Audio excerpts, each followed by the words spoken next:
श्रीमद् भागवत महापुराण का द्वितीय अध्याय। नारद जी ने कहा, तुम व्यर्थ ही अपने को क्यों खेद में डाल रही हो?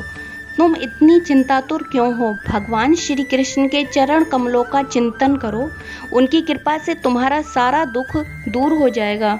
जिन्होंने कौरवों के अत्याचार से द्रौपदी की रक्षा की थी और गोप सुंदरियों को सनाथ किया था, वे श्री कृष्ण कहीं चले थोड़े ही गए हैं। फिर तुम तो भक्ति हो और सदा उन्हें प्राणों से भी प्यारी हो।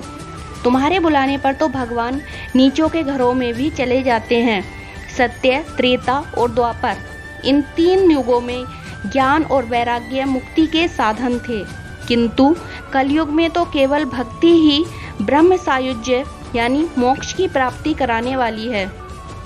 यह सोचकर ही परमानंद चिंतमूर्ति ज्ञान स्वरूप श्रीहरि ने अपने स्वरूप से तुम्हें रचा है। तुम तो साक्षात श्री कृष्ण चंद्र की प्रिया और परम सुंदरी हो। एक बार जब तुमने हाथ जोड़कर पूछा था कि मैं क्या करूं, तब भगवान ने तुम्हें यही आज्ञा दी थी कि मेरे भक्तों का पोषण करो। तुमने भगवान की वह आज्ञा स्वीकार कर ली। इससे तुम पर श्री हरि बहुत प्रसन्न हुए और तुम्हारी सेवा करने के लिए मुक्ति को तुम्हें दासी के रूप में दे दिया और इन ज्ञान वैराग्य को पुत्रों के रूप में दिया। तुम अपने साक्षात स्वरूप से बैकुंठ धाम में ही भक्तों का पोषण करती हो। भूलोक में तो तुमने उनकी पुष्टि के लिए केवल छाया रूप धारण कर रखा है। तब तुम मुक्ति, ज्ञान और वैराग्य को साथ लिए पृथ्वी तल पर आई और सतयुग से द्वापर पर्यंत बड़े आनंद से रहीं। कलयुग में तुम्हारी दासी मुक्ति पाखंड रूप से रोग से पीड़ित होकर क्षीण होने लगी थी, इसलिए वह तो तुरंत ही तुम्हारी आज्ञा से बैकुंठ लोक को चली गई।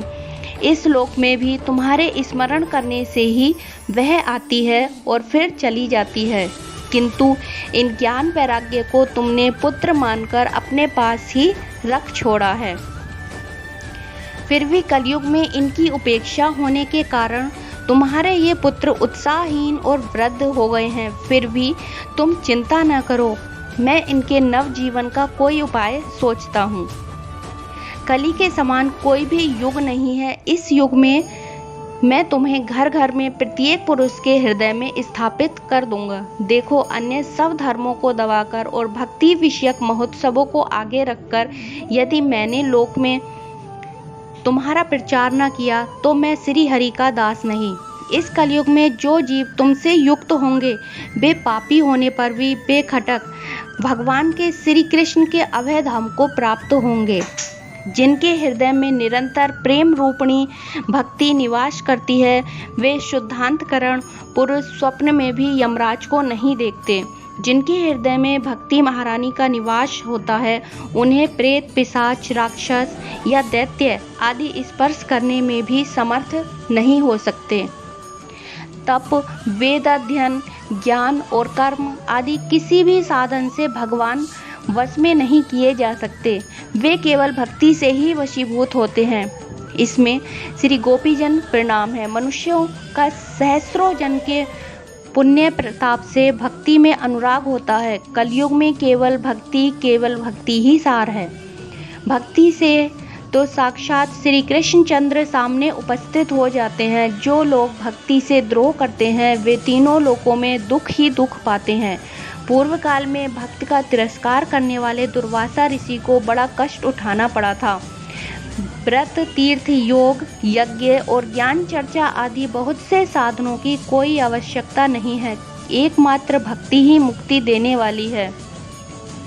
इस प्रकार नारद जी के निर्णय किए हुए अपने महात्म्य को सुनकर भक्ति के सारे अंग पुष्ट हो गए और वे उनसे कहने लगी, नारद जी, आप धन्य हैं।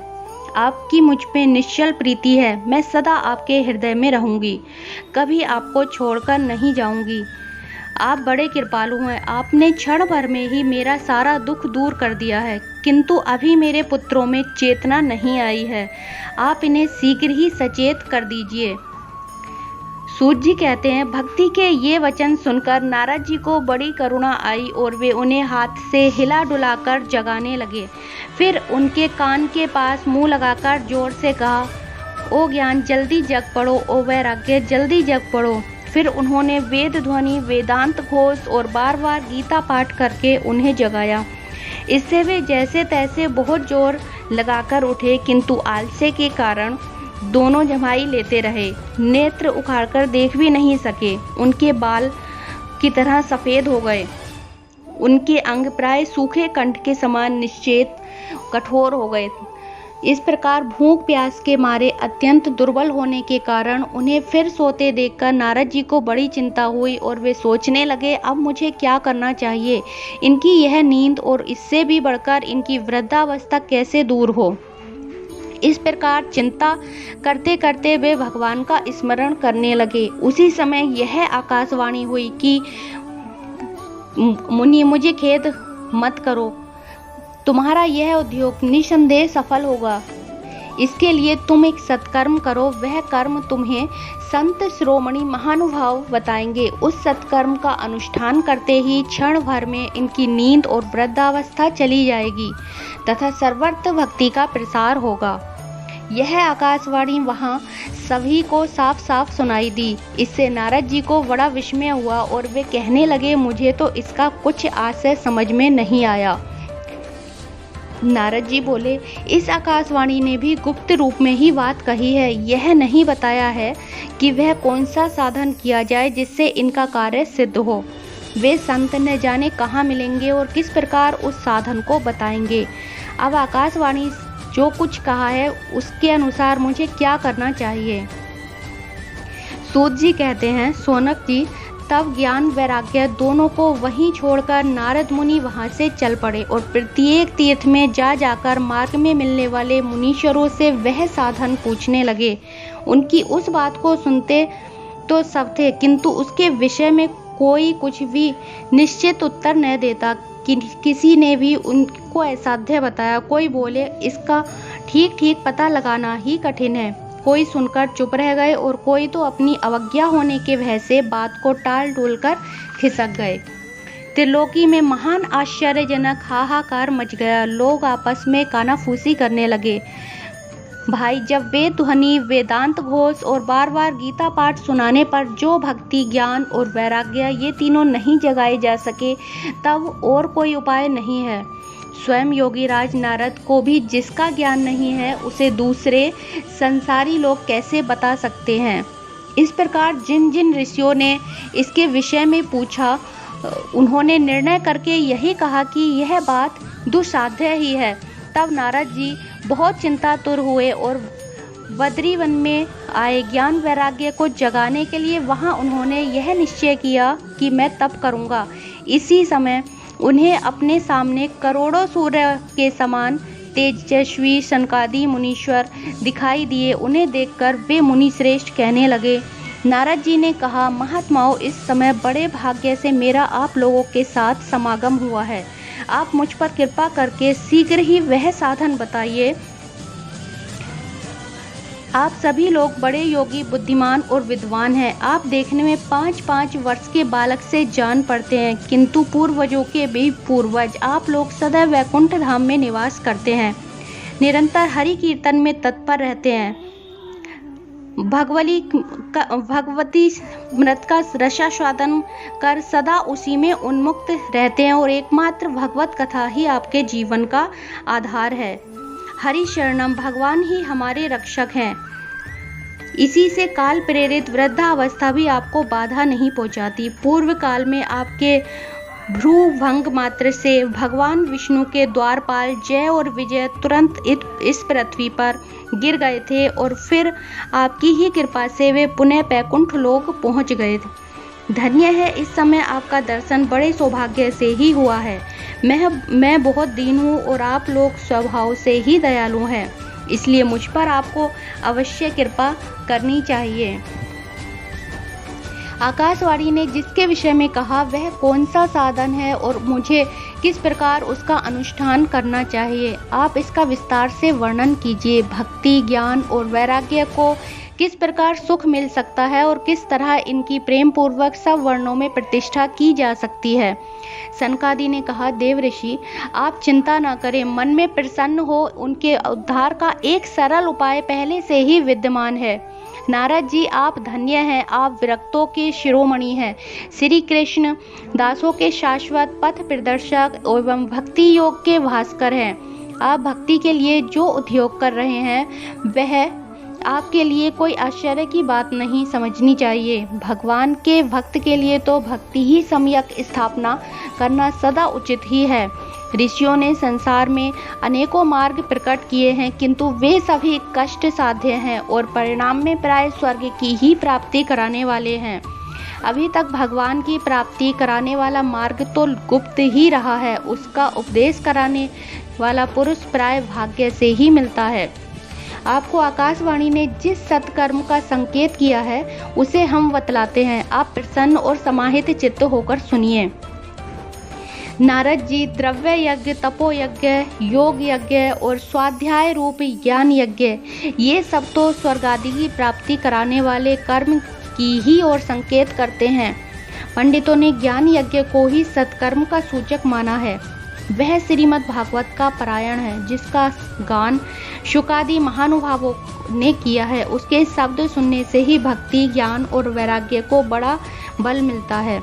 इससे ज्ञान वैराग्य का कष्ट मिट जाएगा और भक्ति को आनंद मिलेगा। सिंह की गर्जना सुनकर जैसे भेड़िए भाग जाते हैं, उसी प्रकार श्रीमद् भागवत की ध्वनि से कलयुग के सारे दोष नष्ट हो जाते हैं। तब प्रेम रस प्रवाहित करने वाली भक्ति, ज्ञान और वैराग्य को साथ लेकर प्रत्येक घर और व्यक्ति के हृदय में क्रीड़ा करेगी। नारद जी ने कहा, मैंने वेद वेदांत की ध्वनि और गीता पाठ करके उन्हें बहुत जगाया, किंतु फिर भी भक्ति, ज्ञान और वैराग्य ये तीनों नहीं जगे। ऐसी स्थिति में श्रीमद् भागवत सुनाने से वह कैसे जगेंगे, क्योंकि उस कथा के प्रत्येक श्लोक और प्रत्येक पद में भी वेदों का ही तो सारांश है।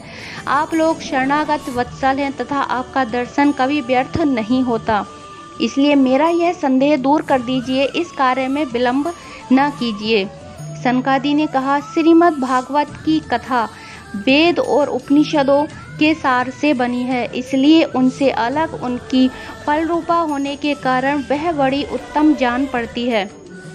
जिस प्रकार रस वृक्ष की जड़ से लेकर शाखा पर्यंत रहता है, किंतु इस स्थिति में उसका आस्वादन नहीं किया जा सकता, वही जब अलग होकर फल के रूप में आ जाता है तब संसार में सभी को प्रिय लगने लगता है।